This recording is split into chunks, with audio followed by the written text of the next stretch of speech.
Corruption is a universal issue in the sense that no country, no matter how rich or developed, is free from it. However, it is often difficult to determine what exactly corruption is. In many Latin American countries, for example, it is not uncommon for firms to give partners or customer gifts as a token of appreciation. On the other hand, in many other countries such as the US and Canada, the same situation would be seen as bribery. This proves there is a highly subjective element to bribery, which means it is really important for organizations to train their employees in such a way that they are aware of which actions are considered as corrupt. Mexico is severely affected by corruption, as it scored 35 out of 100 in Transparency.org's Corruption Perception Index, where the lower the score, the more corrupt the country is. Many firms and countries with similar ranks to Mexico, such as Nicaragua and Guatemala, actively and knowingly take part in corruption in order to reach their objectives faster.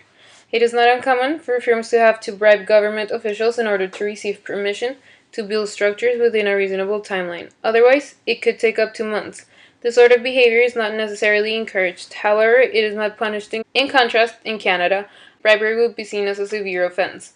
When expanding abroad, U.S. organizations must sign the Foreign Corrupt Practices Act, which makes it unlawful for certain classes of persons and entities to make payments to foreign government officials to assist in obtaining or retaining businesses.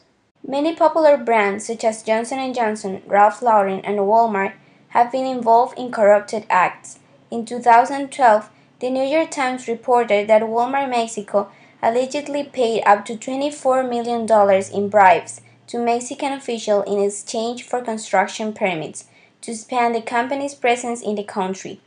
The New York Times also reported that the top executive at Walmart's Mexican subsidiary were allegedly involved in a cover-up effort.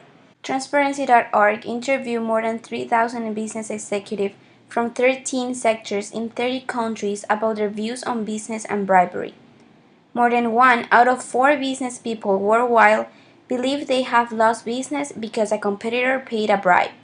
According to the survey, the percentage of business people who think they lost business due to the bribery are Mexico with a 48%, Brazil with a 34%, South Africa 34%, Egypt 41%, India 36%, Russia 39%, and Indonesia with a 47%. Transparency.org also asked for the main barrier to stop corruption in the private sector. About 29% of the interviewees believe corruption is widely accepted as a fact of life. The countries involved are Argentina, Austria, Egypt, Germany, India, and Russia. The 28% concluded that the main barrier to stop corruption in the private sector is that those related crimes are not prosecuted. These 28% includes countries such as Brazil, Chile, China, Hungary, Indonesia, Mexico, and United States. The 21% think that there is an unethical behavior widespread among public officials. This includes countries such as Malaysia, Morocco, and South Korea.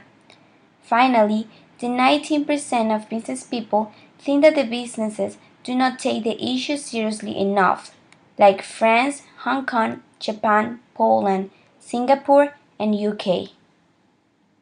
We decided to conduct our own study to find out how people would react when confronted with corruption. Corruption! Excuse me. Corruption! Corruption! Corruption! We concluded that 75% of the people in Levi's Plaza would generally be very startled by it. The other 25% would be very disappointed. Corruption will be illegal even if this act was not imposed. However, since it will be enforced by U.S. authorities, it makes it nearly impossible for these firms to participate in corruption, whereas local organizations would be able to accelerate process through bribes. This ultimately places U.S. firms operating in highly corrupt countries at a disadvantage, since it becomes nearly impossible for them to exploit this issue. Nevertheless, there are certain organizations that still do.